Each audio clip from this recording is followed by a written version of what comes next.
Hello বন্ধুরা, আমি আবার এসে গেছি আমার ছাদ বাগানে। আশা করি তোমরা সবাই ভালো আছো। আমি ভালো আছি। এই দেখো, আজকে একটা পিঙ্ক জবা ফুটেছে। দেখো, দেখতে পাচ্ছ? সুন্দর না? কমেন্টস করে জানিও, হ্যাঁ। আর একটা দেখো কুঁড়ি হয়েছে, লাল জবার কুঁড়ি হয়েছে।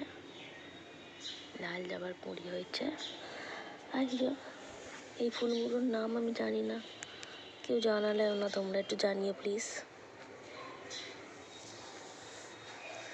এখানে আর একটা পঞ্চমুখী জবা হয়েছে। দেখো, পঞ্চমুখী জবা দেখেছ? ঠিক আছে, আজকে এইটুকুনি। দেখা হবে আবার পরের ভিডিওয়। টাটা, ভালো থেকো।